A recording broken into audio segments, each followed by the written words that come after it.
Little roller up along first. Behind the bag. It gets through Buckner. Back goes Chavez back near the wall, leaping, and he made the catch! Well, it could be. It's going, and it is a home run! A home run for Willie Mays! Check him out. Seaver has 19 strikeouts. Tied the Major League record. The game is over. He struck out 19 San Diego Padres. This one has a chance! Home run! Mike Piazza! There's a fly ball hit out to left. Waiting is Jones. The Mets are the world champions.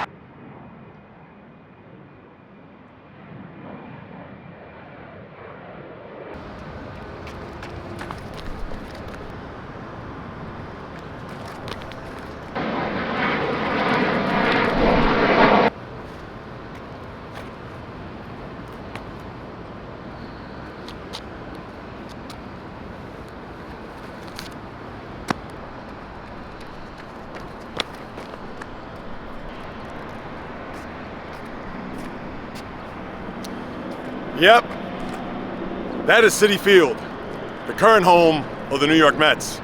But as I stand on home plate on the site formerly known as Shea Stadium, although the building is no longer here, but just knowing the memories and the events that had taken place, whether right here or right behind me, to think on this day, 60 years ago, right behind second base, the Beatles first played a concert outdoors on American soil. Yes, right here, Shea Stadium.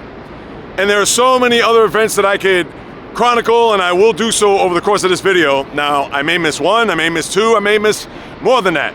But rest assured, we're gonna take a trip down memory lane to the Met fan, Jet fan, and sports fan, maybe even the music goer, to chronicle what had taken place on this real estate, which is no longer here, dating back to 2008.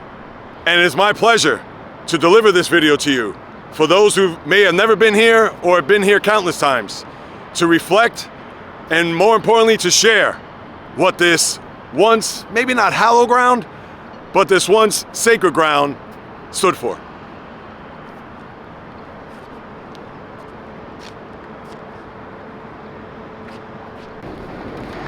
I'm gonna start here, the pitcher's plate, where so many legends had toed the rubber to whether pitch a perfect game or even clinch a World Series.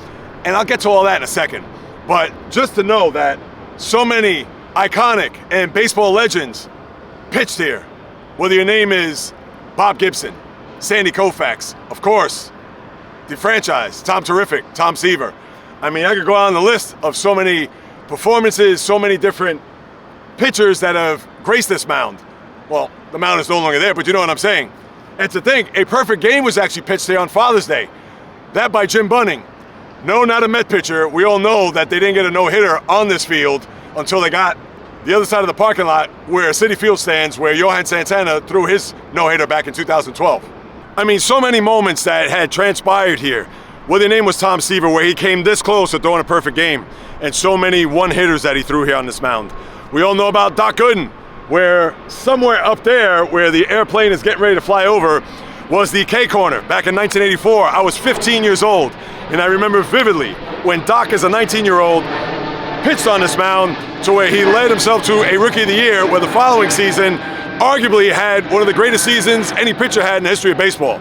24-4 with a 1.53 ERA, 268 strikeouts, obviously the Triple Crown of pitching, as well as the Cy Young Award winner back in 1985. And then the championships. Mind you, there are only two of them, and the last one came here going on 39 years. But when the last out was made by Cleon Jones out in left field, and that's going to be a prominent part of this video.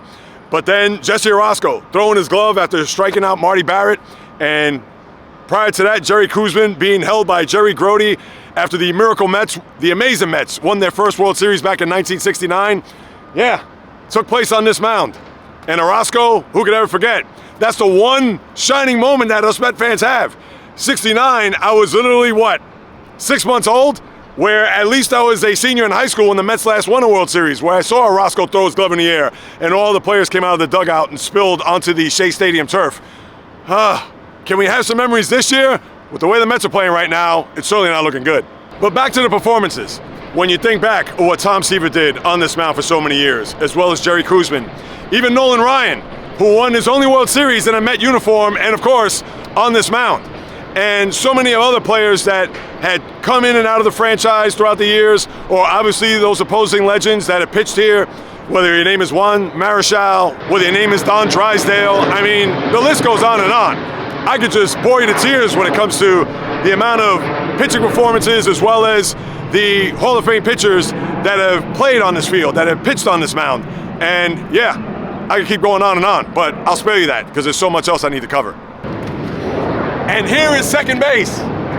This is where I became a Met fan. No, I never played on this surface. No, I never even ran the bases as a kid after an afternoon game. But to think, dating back to 1973, the League Championship Series between the Mets and the Reds, where Pete Rose barreled into Buddy Harrelson. Rose, who had to weigh what, 220, 225, and Harrelson about $180, where Harrelson was just hanging on for his dear life as Rose, for whatever reason, decided to pick on Harrelson. And all that did was led to one of the most famous brawls, not just in playoff history, but in baseball history. It actually spilled into center field, where Pedro Borbon and Buzzy Capper went at it, and Borbon put on a Met hat instead of a red hat.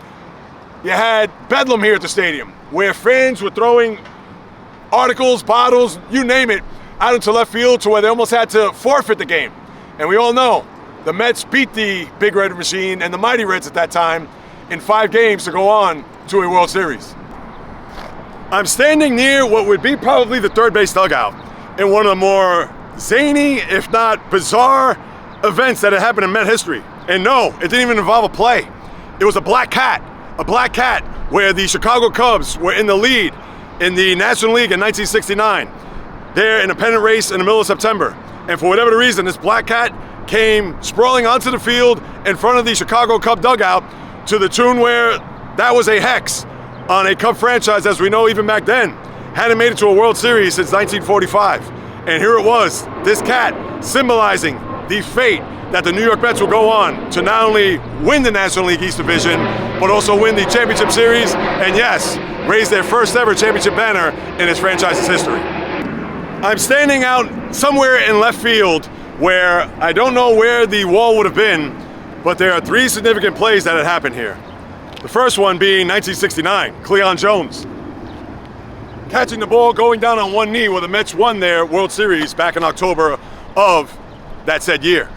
And then the crazy play in 1973 where Pirate Richie Zisk hit a ball off the top of the wall, where it was relayed back into the infield during a pennant race where the Mets were trying to desperately get into the postseason. And of course, the play being thrown out at home, which, yeah, may not go down as one of the more famous plays in Shea Stadium history, but again, the Met fan does realize if they were alive to witness it, they know that that was a huge play throughout that stretch run and getting to the playoffs. And then I'd be remiss to discuss one of the great catches in baseball history. Sadly, oh so sadly, it came at the expense of a loss. 2006, the NLCS between the Cardinals and Mets, Game 7. With the game tied at 1 in the top of the 6th inning, Endy Chavez reached over the wall to make what was one of the more remarkable catches that you ever see off of Scott Rowland. Actually doubled up Jim Edmonds on first base, where Oliver Perez was on that pitching mound that I was standing on earlier, throwing the pitch. And you would have thought the coronation had begun. Chavez leaps over the wall to make the catch, throws it into the infield. They get the double play. Carlos Delgado pumping the fist there in excitement. And to think, a lot of people forget about this. In the bottom of the 6th inning, where the Mets had bases loaded and 1 out, Jose Valentin comes up, strikes out, and who was the next hitter? You guessed it, Endy Chavez. So the guy who had looked like he was going to be the hero tried to play hero ball, took a hack at the first pitch, and what did he do? Popped it up. And we all know about Yadier Molina in the 9th inning off of Aaron Heilman. And then subsequently, the Carlos Beltran bat on the shoulders to where Adam Wainwright, curveball, right down the middle of the Broadway, game over, series over, Mets lose. And I will say, to this day, even Babe Ruth wouldn't have hit that Adam Wainwright curveball. Watch that highlight again, and you'll see what I mean. Now I'm standing in center field. Now, again, not knowing where the wall is, but one of the more famous home runs in playoff history took place here. And yes, down the way, you had Benny Agbayani in 2000, a home run off of Aaron Foltz against the Giants in extra innings. And yes, I could go through a plethora of home runs. The Willie Mays home run when he first came back to New York as a member of the Mets this time with the trade for San Francisco Giants. We all know Willie Mays, number retired, etc.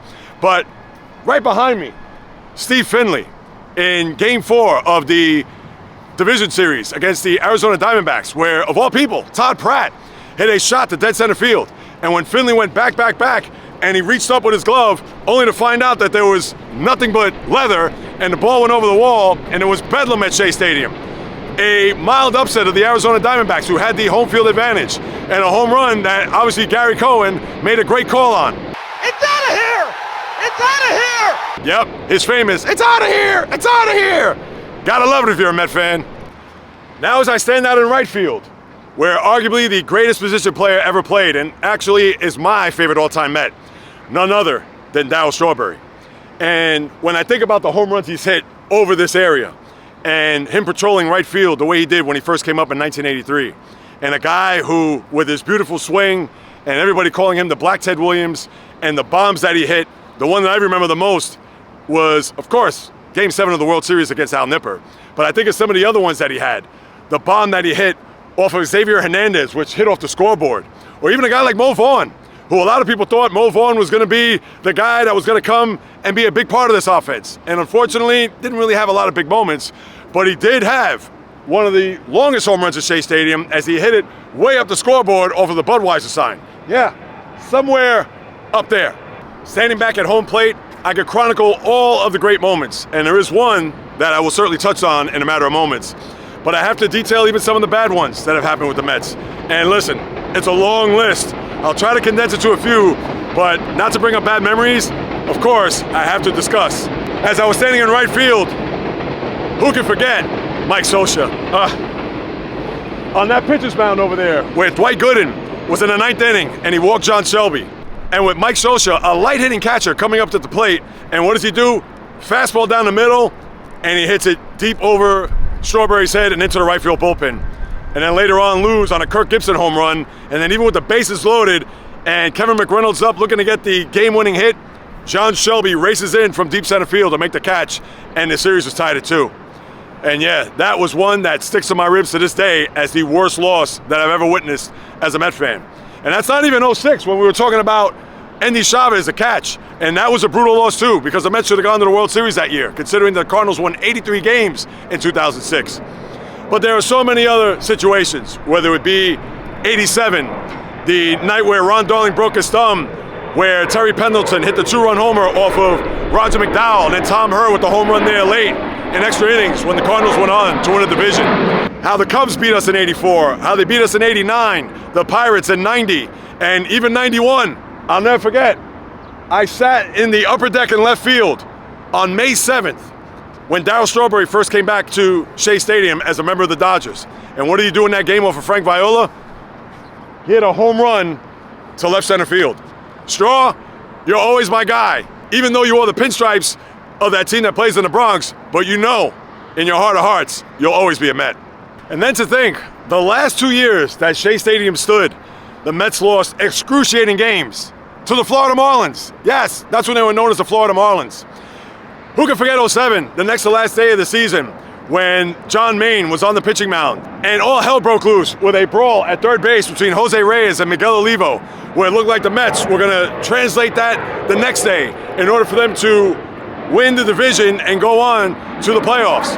After the Mets' big-time performance there, last day of the season, before you could even blink an eye, Tom Glavine on the mound, the longtime Atlanta Brave, who did win his 300th game as a Met, not here in the stadium, was actually in Milwaukee.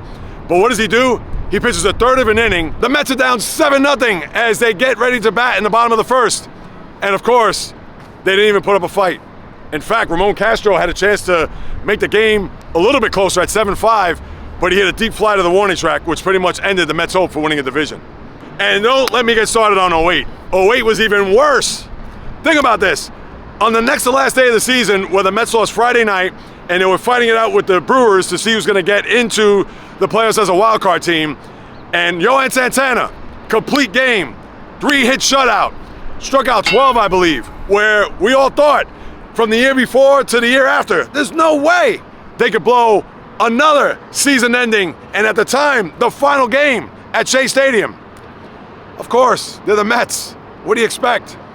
And with Scott Schoenheis, after Carlos Beltran hit a 2-run homer to tie the game to make it at 2, and Scott Schoenheis giving up home runs left and right, Dan Uggla, and I know he was despondent, I don't want to put it all on him, but considering that Schoenheis was the culprit of the Mets losing that final game, and even in the bottom of the 9th inning, with a runner on first and Ryan Church at the plate, he hit a long fly ball deep to right center field, where we're hoping that it had legs, that it would carry over the wall, tie the game, put it into extras, so hopefully the Mets could go on to the postseason and have a couple more games here at Shea Stadium. But the ball died at the warning track, similar to the 2000 World Series. Do I even need to bring that up, Met fans? Ball was caught, and then they had to say goodbye to Shea, where Tom Seaver and Mike Piazza went straight out into the night, closed the doors for good. And oh yeah, how could I forget? One of the biggest home runs ever hit in the stadium was in left center field, where Mike Piazza, in the first game back from 9/11, hit a shot to the camera well off of Steve Carsey in the bottom of the 8th inning, in what was one of the more emotional sporting events that anybody could ever witness. And Mike Piazza was a big part of that. So I could talk about all the Met highs and lows until I'm blue in the face, and I hope what I gave you was enough. But we can't forget, the New York Jets once played here too. There was a guy named Broadway Joe Willie Namath, who, with his white shoes and the fur coat on the sideline that he wore ever so famously. But even with those big moments here for the Jets, there was only a couple that I can name off the top of my head. The 1968 AFL Championship game, where the Jets beat the Raiders, and they went on to play the Colts in Super Bowl III. And we all know what happened there.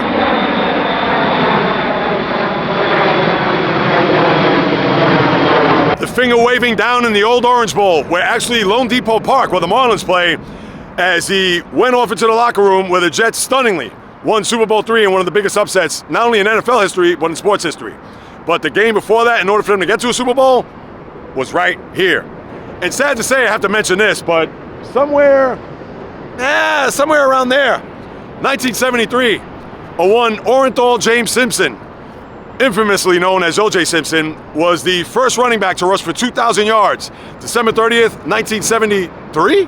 I think it was 3, where O.J. got that rush off left tackle, 7 yards to eclipse 2,000 yards for the first time. And he did it in 14 games, not 16, 14. An accomplishment that stood the test of time until Eric Dickerson broke it in 85. But again, even Dickerson, when he broke it, 84? But when Dickerson broke it at 21:05, he did it in 16 games, to make OJ's accomplishment even that much more remarkable. There were also plenty of boxing matches, Muhammad Ali, Ken Norton, as well as WWF matches, Andre the Giant against Chuck Wepner. Wepner was a boxer, if you remember back in the day, and he fought Ali. Former champ Bob Backlund also wrestled here on the Shea Stadium grounds. And as much as I chronicled the Met history, some Jet, the Pope was also here, the Who performed, the Clash, so many concerts, so many just various epic events and iconic events that have been here. And like I mentioned, the Beatles. I already had a couple of people stop me to say, I just want to take a picture of where the Beatles once played here. Again, August 15th, 1965, and here we are 60 years later, standing right here. And trust me, it just happened to work out that way. And even though there are events that I forgot to mention, yes, we could talk about the Dykstra home run in Game 3 of the NLCS, the Grand Slam single by Robin Ventura in Game 5 of the 1999 NLCS. Of course, the big single there by Matt Franco, of all people, who got the hit off of Mariano in that wild Saturday afternoon game on July 10th, 1999. So many things that have happened here. But when it comes to the stadium, when it comes to this area, real estate, as I mentioned, there's one play that stands above all. First base is literally 8 feet in front of me. Right around here, Met fans, all I gotta do is this.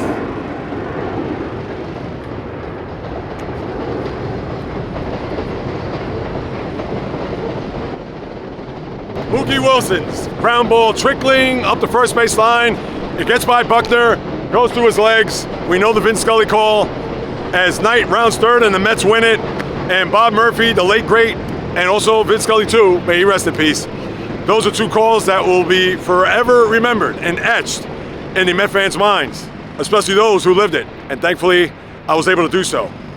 But now as I fast forward, 39 years, hopefully not counting either, that somehow, some way, whether it be this year, next, or at least as long as I'm alive, I want to see the Mets win another World Series. But no matter how they do it, whether it's right there at Citi Field or on the road in an American League ballpark, nothing will absolutely beat what happened here on October 27, 1986. And I get it. That's all we have to hang our hats on, because as long as this team has been in existence, 63 years and counting, we only have 2 World Series. At least they're memorable. The Miracle Mets and the 86 Mets. 2 teams that will be remembered, not only just in New York, but even the baseball fan, when they look back, they'll realize how special they are. And thankfully, as I stand here and conclude this, I'm grateful to deliver this video to you.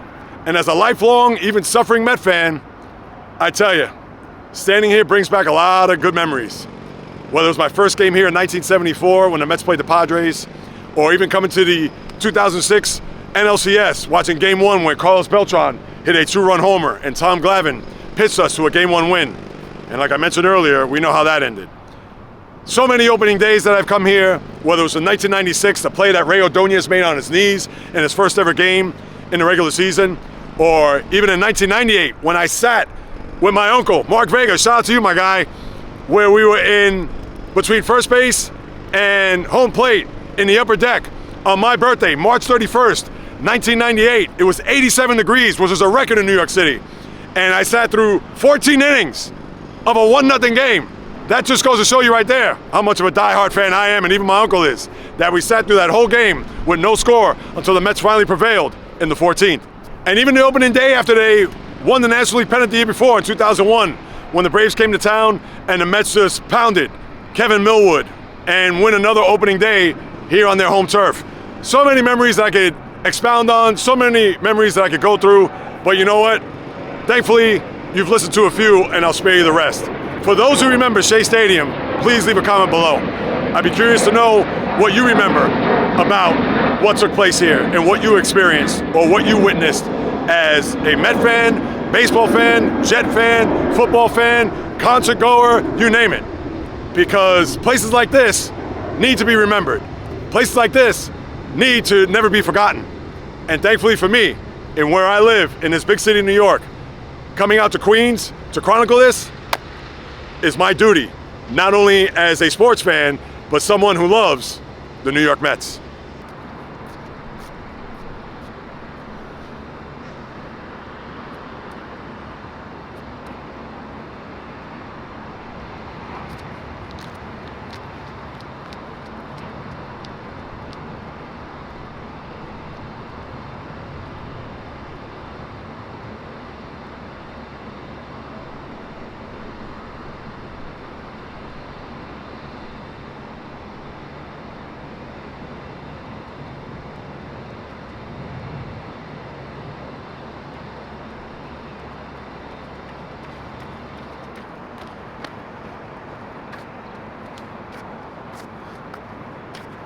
Oh, and one last thing. Gary Carter, opening day, 1985, against the Cardinals. Left field bullpen, the hero, the kid. Rest in peace, Gary Carter.